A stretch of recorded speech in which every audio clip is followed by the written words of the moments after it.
हस्तमैथुन एक स्वस्थ यौन गतिविधि है जो पुरुषों और महिलाओं दोनों द्वारा की जाती है। हालांकि इसके कुछ साइड इफेक्ट्स भी देखने को मिलते हैं। ऐसी कई दावे हैं जो हस्तमैथुन को लगातार किए जाने से संबंधित है, जैसे आंखें कमजोर होना, हड्डियां कमजोर होना, इम्यून सिस्टम कमजोर होना और बाल झड़ने जैसी समस्याएं होती हैं, जो कि असत्य है। देखा जाए तो हस्तमैथुन अकेले की जाने वाली एक ऐसी यौन क्रिया है जिसमें कोई व्यक्ति यौन सुख प्राप्त करने के लिए अपने लिंग को उत्तेजित करता है और उसे सुविधा के अनुसार हाथ की मदद से आगे पीछे हिलाता है, जो कि उसे संभोग सुख का एहसास देता है। वहीं महिलाएं हस्तमैथुन योनि द्वारा करती हैं। हस्तमैथुन सभी उम्र के पुरुषों और महिलाओं में की जाने वाली एक सामान्य गतिविधि है और स्वस्थ यौन संबंध में एक भूमिका निभाता है। रिसर्च में पाया गया है कि संयुक्त राज्य अमेरिका में 14 से 17 वर्ष की आयु के किशोरों में लगभग 74% पुरुष और 48% महिलाएं हस्तमैथुन करती हैं। बढ़े यानी वयस्क लोगों में लगभग 63% पुरुष और 32% महिलाएं 77 से 64 वर्ष की उम्र के बीच हस्तमैथुन करती हैं। लोग कई कारणों से हस्तमैथुन करते हैं। इनमें आनंद, मस्ती और तनाव मुक्ति शामिल है। कुछ व्यक्ति अकेले हस्तमैथुन करते हैं, जबकि दूसरे लोग साथी के साथ हस्तमैथुन करते हैं।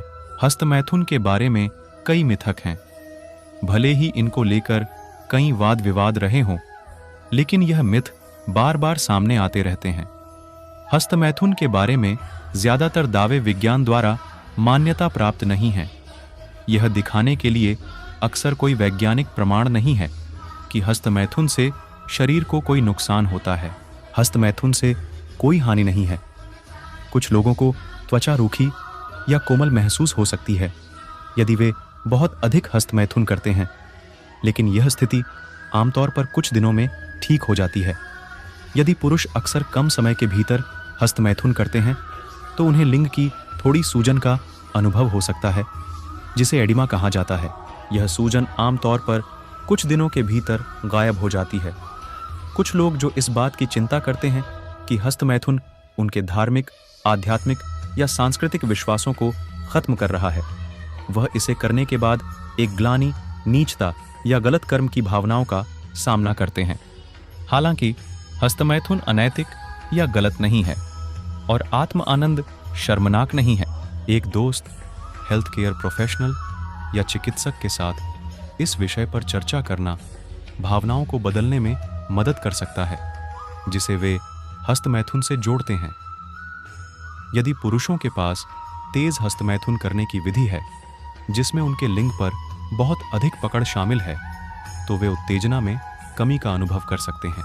एक आदमी तकनीक के बदलाव के साथ और समय के साथ इसे हल कर सकता है, जैसे कि वाइब्रेटर का उपयोग करना पुरुषों और महिलाओं दोनों में उत्तेजना और पूरी तरह यौन कार्य को बढ़ा सकता है।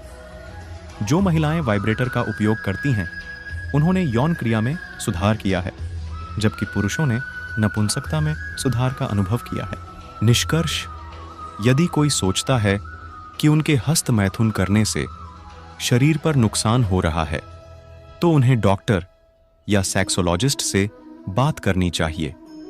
वैसे यह एक तथ्य है कि हस्तमैथुन का शारीरिक और मानसिक स्वास्थ्य पर कोई गलत प्रभाव नहीं पड़ता।